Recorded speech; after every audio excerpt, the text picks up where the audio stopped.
آپ مسلم نہیں تھے، ایک اور مذہب سے تعلق رکھتے تھے، تو وہ کیا چیز تھی جو آپ کو اس سائڈ پر لے کر آئی؟ What is the purpose of my life? تو انہوں نے کہا کہ you should die for Jesus, you should life for Jesus. When I was Christian تب تو شاید میں اچھا مسیحی نہیں تھا، لیکن میں سمجھتا ہوں کہ اب میں زیادہ اچھا مسیحی ہوں. اچھا مسیحی بننا تو دور، میں نے عیسائیت سے ہی اعلان برات کر دیا. بائبل ہمیں تعارف پیش کرتی تھی وہ ناقص تھا، یعنی مسیح علیہ الصلوۃ والسلام کو خدا بنا کر پیش کیا گیا ہے. اور آپ نے اپنی والدہ کو چھوڑا جس سے انسان سب سے زیادہ محبت کرتا ہے اس دنیا کے اندر، پھر آپ نے اپنے والد کو چھوڑا، اپنے پورے خاندان کو چھوڑا. دبئی سے واپس آیا تو کوئی ایئرپورٹ پہ نہیں آیا کہ دفعہ ہو جو اب کیا لینے کے لیے آئے؟ ساری برادری میں ہماری ناک کٹوا دی ہے، خاندان کو منہ دکھانے کے قابل نہیں ہے، اب دفعہ ہو جاؤ، اب کیا لینے کے لیے آئے؟ مسیح کے غدار ہو تم، ہمارے وفادار کیسے ہو سکتے؟ وہ جو وعدے وفائیں وہ جفائیں، وہ تو یعنی جینے مرنے کی قسمیں سارے کہ اللہ سبحانہ تعالیٰ جی عبد الوارث کے آگے پیچھے کوئی نہیں ہے. دانش، یہ آپ نے ہمیشہ یاد رکھنا ہے کہ جب اللہ کی راہ میں انسان قدم رکھتا ہے تو یہاں قدم قدم پہ آزمائشیں. السلام علیکم. وعلیکم السلام ورحمۃ اللہ وارث وبرکاتہ. بھائی کیسے ہیں آپ؟ اللہ کا شکر ہے، آپ ٹھیک ہیں جی طبیعت دانش؟ کیسی ہے آپ؟ الحمد للہ. وارث بھائی کیا سٹارٹ کریں اور کہاں سے سٹارٹ کریں؟ جہاں سے بھی آپ مناسب سمجھتے ہیں، صحیح. اللہ کا نام لے کے بسم اللہ کرتے ہیں. وارث بھائی، آپ کی زندگی کی اپنی ایک کہانی ہے اور آپ نے کافی مرحلے دیکھے اپنی زندگی کے اندر، تو یہ چینج کہاں سے آیا کہ آپ نے کافی سال دیکھے جب کہ آپ مسلم نہیں تھے اور آپ ایک اور مذہب سے تعلق رکھتے تھے، پھر آپ نے اپنی فیملی چھوڑی اور آپ نے سفر کیا اس سائڈ کے اوپر، پوری ریسرچ کی، تو وہ کیا چیز تھی جو آپ کو اس سائڈ پر لے کر آئی؟ ہاں، بارک اللہ فیکم دانش. یہ یقیناً یہ ہمارے نوجوانوں کے لیے بڑی اہم یہ ڈسکشن ہوگی. اصل میں میرے ساتھ ہوا یہ کہ بہت یعنی پہلے ابھی لڑکپن شروع ہی ہوا تھا. I mean teenage, I was in teenage. جو شعور والی کیفیت ہوتی ہے نا، جی. وہ طاری ہونی شروع ہو گئی. اچھا. اور انسان کی زندگی میں جب شعور داخل ہوتا ہے تو اس کی علامات میں سے ایک علامت یہ ہوتی ہے کہ وہ آپ سے پوچھتا ہے کہ who are you, came from where. اور وہ آپ سے پوچھتا ہے کہ what is the purpose of your life. تو یہ چند ایک سوال جب شعور نے ٹین ایج کے دروازے پہ دستک دی، ان سوالات کی تلاش میں نکل گیا. تو بہت یعنی میں اپنا آپ سمجھے کہ جس طرح ٹین ایج کو انجوائے کیا جاتا ہے، میں شاید وہ اس طرح سے انجوائے نہیں کر سکتا، کیونکہ میں فکر آخرت میں، اللہ کی تلاش میں، what is the success in the reality, ان ساری چیزوں کی تلاش میں جب نکلا تو میرے ساتھ یہ ہاتھ ہو گیا کہ میں اپنے آپ ٹین اسکول ایج میں کو تھے بھی اس وقت؟ By profession I was gold Smith. تو اس وقت سنار کا کام ہی کر رہے تھے. اچھا. جی الحمدللہ. جب یہ شعور نے پوچھا کہ تم کون ہو، کہاں سے آئے ہو اور بالآخر تمہیں کہاں لوٹ کر جانا ہے، تو ان بنیادی سوالات کی تلاش کے لیے اپنے مذہبی رہنمائی کی طرف یعنی ان کی طرف متوجہ ہوا. اچھا. جب مذہبی رہنماؤں سے یہ رہنمائی لی کہ sir what is the purpose of my life, تو انہوں نے کہا کہ you should die for Jesus, you should life for Jesus. تم مسیح کے لیے پیدا کیے گئے ہو، تمہیں انہی کے لیے جینا ہے، انہی کے لیے مرنا ہے. تو میں نے کہا کہ سر اب کرنا کیا ہے مجھے؟ تو انہوں نے کہا کہ آپ کو مسیح کے لیے اپنے آپ کو وقف کرنا ہے اور اس کی جو تعلیمات ہیں اس کو دنیا تک پہنچانا ہے. میں نے کہا سر اس کے لیے مجھے کیا کرنا ہوگا؟ تو انہوں نے کہا کہ اس کے لیے آپ کو ایک اچھا سچا پکا مسیحی بننا ہوگا. تو اصل میں یہ سفر یہاں سے شروع ہوتا ہے. اس کے بعد اچھا سچا پکا مسیحی بننے کے لیے اور زندگی کے وہ راز کہ جو اللہ سبحانہ تعالیٰ نے دل پہ سوالات کی صورت میں وارد کیے تھے، ان کی تلاش کے لیے جب نکلا تو اس کا بنیادی سفر یہاں سے شروع ہوا. ظاہر ہے کہ آپ ساری زندگی جس مذہب میں گزارے ہوتے ہیں اس کے ساتھ ایک بڑی آپ کی بانڈنگز ہوتی ہیں، اس کے ساتھ آپ کی بڑی ایفیلیشنز ہوتی ہیں. جی. پہلے تو ہم اس کو شعوری طور پہ نہیں مانتے تھے، بس چونکہ ہم مسیحی گھرانے میں پیدا ہوئے تھے اس لیے ہم مسیحی تھے. جی. لیکن جب شعوری طور پہ اپنی مذہبی تعلیمات کو دیکھنا شروع کیا تو پھر کافی مسائل کا سامنا کرنا. تو آپ ایک اچھے مسیحی بن کے آپ نے دیکھا عمل کر جی کے؟ الحمدللہ. جب میں نے سفر شروع کیا تو سفر تو اسی لیے شروع کیا تھا کہ میں ایک اچھا مسیحی بننا چاہتا تھا. اچھا. تو میں شاید وین آئی واز کرسچن تب تو شاید میں اچھا مسیحی نہیں تھا، لیکن میں سمجھتا ہوں کہ اب میں زیادہ اچھا مسیحی ہوں. مسیحی ایک ہی حساب سے اس کو بھی کہتے ہیں کہ جو مسیح کی تعلیمات پہ عمل کرنے والا ہوتا ہے. صحیح. اس وقت جو مسیحی تعلیمات تھیں اس کو جب دیکھا، پڑھا، سمجھا تو بہت جلدی اندازہ ہو گیا کہ یہ وہ تعلیمات نہیں ہے جو انبیاء علیہ الصلوۃ والسلام لایا کرتے ہیں. یا مسیح علیہ الصلوۃ والسلام جو تعلیمات چھوڑ کے گئے ہیں یہ وہ تعلیمات نہیں ہیں، یہ معاملہ کچھ اور ہے. مثلا مسیح علیہ الصلوۃ والسلام نے فرمایا کہ خداوند تیرا خدا ایک ہی خدا ہے. لیکن آج اس آیت میں 3 خداؤں کا تصور ہے. مسیح علیہ السلام نے فرمایا، یعنی 10 کمانڈمنٹ میں ہے تورات میں کہ پہلا حکم خدا کو ماننا، فقط اس کی بندگی اور اسی کو سجدہ کرنا. لیکن ہم جو ہے وہ مسیح علیہ السلام کے اسٹیچوز کی بھی عبادت کر رہے ہیں، مریم کے اسٹیچوز کی بھی آگے ہاتھ جوڑ کے دعائیں، اور یوسف کی بھی جو ہے. تو یہ سارے وہ مسائل، تو بہت جلدی اندازہ ہو گیا کہ اصل میں جو مسیحی تعلیمات ہیں یہ وہ نہیں ہیں.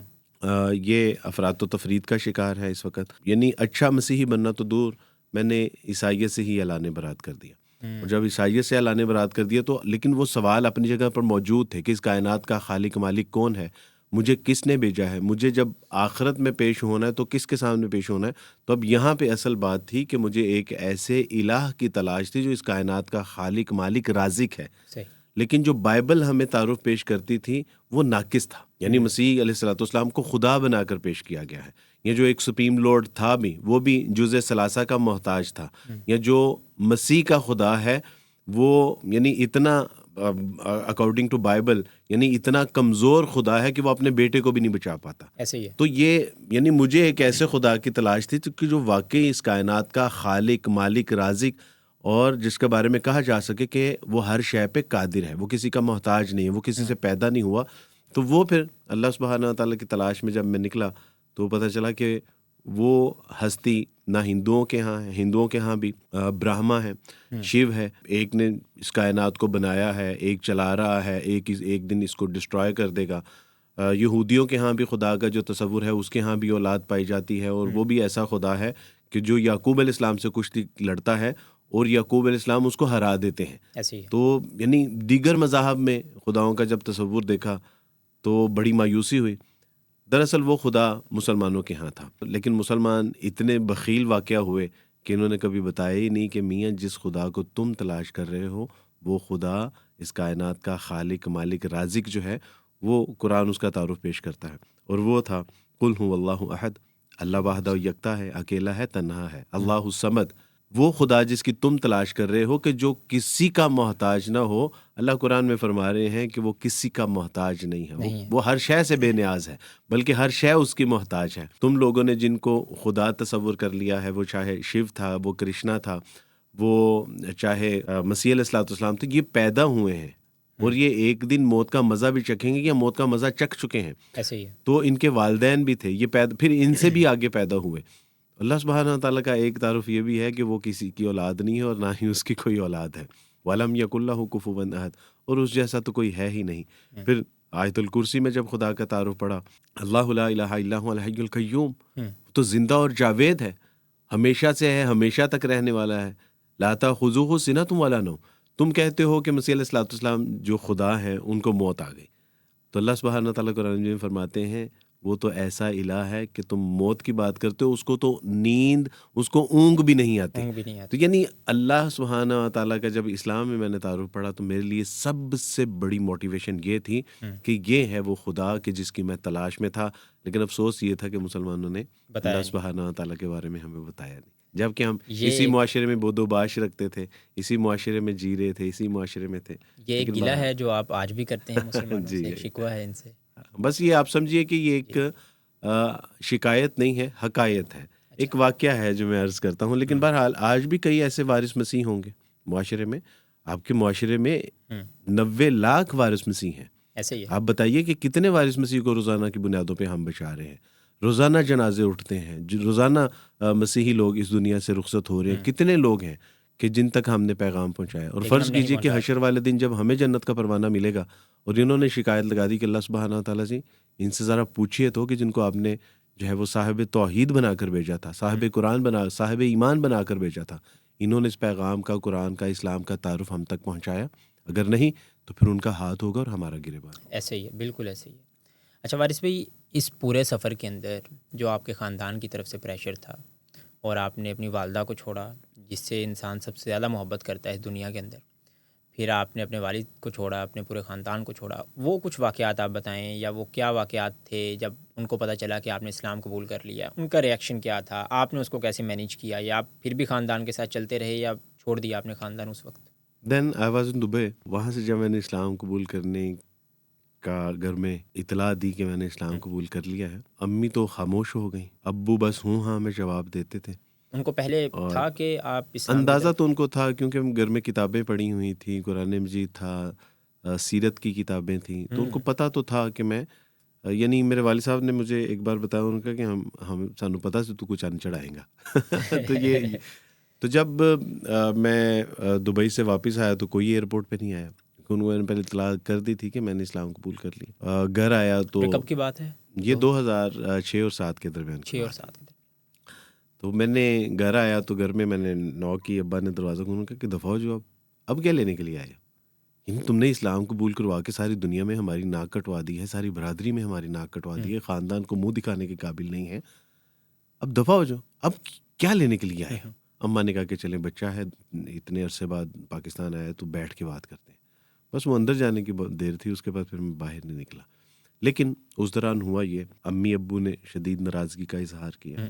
انہوں نے کہا کہ تم نے ہماری تمام توقعات کے اوپر جو ہے وہ پانی پھیر. بھائیوں نے کہا کہ آپ نے تو، یعنی آپ تو مسیح کے وفادار نہیں ہیں، ہمارے یعنی بھائی تو بھائیوں کے بازو ہوتے ہیں، تو ہم تو آپ پہ بڑا مان کرتے تھے، لیکن آپ نے مسیح کے ساتھ ہی غداری کر دی. کیا غداری کی ہے؟ یعنی انہوں نے تمہارے لیے اپنی جان کا کفارہ دے دیا. اور میں نے کہا میری کون سے گناہ تھے جن کے لیے مسیح علیہ السلام نے اپنی جان کا کفارہ دے دیا میاں. تو بہرحال قصہ مختصر یہ کہ انہوں نے کہا کہ تم مسیح کے غدار ہو، تم ہمارے وفادار کیسے ہو سکتے؟ بہنوں نے کہا کہ ہم سسرال والیاں ہیں، ہم چاہیں بھی تو تم سے تعلقات استوار نہیں رکھ سکتے، کیونکہ ہمیں سسرال میں فیس سیونگ چاہیے. ایسے ہی ہے. نوجوانوں کے لیے ایک بڑی اہم بات ہے، اور وہ یہ ہے کہ بچپن کی محبت تھی. اماں سے کہا کہ اماں پھوپھو کے ہاں شادی کرنی ہے، اماں نے کہا کہ نہیں ماموں کے ہاں کرنی. میں نے کہا کہ اماں میں نے اگر پھر خودکشی کر لی نا تو آپ نے بعد میں یہ نہیں کہنا کہ میں نے آپ کو بتایا نہیں تھا. تو میں نے کہا کہ بیٹا یہ کیا بات تم نے کی کہ اماں بس ادھر ہی شادی کرنی ہے، آپ کی مہربانی کر دیں گے. تو اماں نے کہا کہ بس ادھر ہی ہوگی، لیکن آئندہ کے بعد تمہاری زبان سے یہ خودکشی کا لفظ نہیں نکلنا چاہیے. میں نے کہا کہ ابا نہیں مانیں گے. انہوں نے کہا تیرے ابا کی ایسی کی تیسی. یہ وین آئی واز کرسچن تب کی بات ہے. اب وہ لڑکے کہ جس کے لیے یعنی اماں ابا کو اس نہج تک لا کے منایا، اب جب میں نے ان کو بتایا کہ الحمدللہ میں جو ہے وہ یہ فیصلہ کر لیا ہے، اسلام قبول کر لیا کہ اسلام قبول کرنا ہے، میں نے، انہوں نے کہا کہ یہ آپ نے کیسے فیصلہ کر لیا؟ یہ آپ، مجھے تو یہ تھا کہ یہ بھی کہیں گی کہ آپ جہاں پہ ہوں گے میں آپ کے ساتھ ہوں، دن ہوگا تو دن ہے، آپ کہیں گے رات ہے تو رات ہے. وہ جو وعدے وفائیں وہ جفائیں وہ تو یعنی جینے مرنے کی قسمیں سارے. ان کو میں نے اسلام کا بتایا تو انہوں نے کہا کہ آپ کے پاس ایک ہی آپشن ہے، میں یا اسلام. تو میں نے کہا کہ اللہ کی بندی، آپ جیسی تو اللہ سبحانہ تعالیٰ نے اور بھی بنائی ہوں گی نا، آپ نے تو اسلام نہیں بنایا، لیکن اسلام کا جو رب ہے اس نے آپ جیسی اور بھی بنائی ہوں گی. تو جب میں نے پیچھے مڑ کے دیکھا تو جا چکی تھی وہ. اچھا. یعنی اسی اسلام قبول کرنے کی وجہ سے والدین، ماں باپ، بہن بھائی، رشتہ دار سب جاتے رہے، یہاں تک کہ بچپن کی محبت بھی. آپ نے ان کو دعوت دی تھی اسلام کی؟ جی جی، سب کو دعوت دی. لیکن ہوا یہ کہ جب میں نے پیچھے مڑ کے دیکھا تو کوئی نہیں تھا، لیکن آگے اللہ تھے، رسول اللہ تھے، کتاب اللہ تھی، اور امت مسلمہ کے آپ جیسے بھائی تھے کہ جو کندھے کے ساتھ کندھا ملا کے کھڑے تھے. تو الحمدللہ اللہ کی راہ میں جب آپ کوئی چیز قربان کرتے ہیں نا تو اللہ سبحانہ تعالیٰ اس سے بہتر آپ کو عطا فرماتے ہیں. بے شک. امریکہ سے ایک کال آئی، اور میں عموماً ان نونس نمبر نہیں اٹینڈ کرتا. خیر وہ امریکہ سے کال تھی تو میرے دل میں آیا کہ میں کال کر لوں. تو اہلیہ بھی ساتھ تھی تو میں نے کال کی. تو انہوں نے کہا کہ بیٹا میں امریکہ سے بات کر رہی ہوں، اور آپ مجھے نہیں جانتے لیکن میں آپ کو پچھلے 10 سال سے جانتی ہوں. آپ کی ویڈیوز، آپ کے بیانات، آپ کی تمام ایکٹیویٹی کو دیکھتی ہوں. بیٹا میں نے کل تہجد میں دعا کی کہ اللہ تعالیٰ جی عبدالوارث سے بات ہی کرا دیجیے، تو آج آپ کی کال آ گئی. میں نے کال کی، آپ نے اٹینڈ نہیں کی، میں مایوس ہو گئی، لیکن فوراً آپ کی کال آ گئی. گویا کہ اللہ سبحانہ تعالیٰ نے میری دعا سن لی. انہوں نے بتایا کہ عبدالوارث جب تم کوئی پوسٹ لگاتے ہو نا کہ میں اسلام آباد جا رہا ہوں پروگرام کے لیے، کوئی کانفرنس ہے، لیکچرز ہیں، فلاں جگہ پہ جمعہ پڑھانے کے لیے جا رہا ہوں، سیال کوٹ جا رہا ہوں، ملتان جا رہا ہوں، کراچی جا رہا ہوں، تو میں اپنا دامن اٹھاتی ہوں، اللہ کے حضور اس کو پھیلاتی ہوں اور کہتی ہوں کہ اللہ سبحانہ تعالیٰ جی عبدالوارث کے آگے پیچھے کوئی نہیں ہے، اس کی حفاظت فرمائے. تو اللہ سبحانہ تعالیٰ جب اپنے رشتے لے لیتے ہیں نا تو اللہ سبحانہ تعالیٰ پھر امت مسلمہ کے بہترین رشتے عطا بھی فرما دیتے ہیں. بے شک. وہ اللہ ہے، اس کی راہ میں جتنی محبوب چیز آپ قربان کریں گے وہ اس سے کہیں زیادہ خوبصورت آپ کو رشتے عطا فرمائیں گے، نعمتیں عطا فرمائیں گے. بالکل. ویسے بھی قرآن مجید کا ایک اصول ہے احسب الناس ان یترکوا ان یقولوا آمنا فہم لا یفتنون، کیا تم لوگوں نے یہ گمان کر لیا ہے کہ محض یہ کہنے پہ کہ ہم اللہ پہ ایمان لائے چھوڑ دیے جاؤ گے اور آزمائے نہیں جاؤ گے؟ ایسا ہو ہی نہیں سکتا۔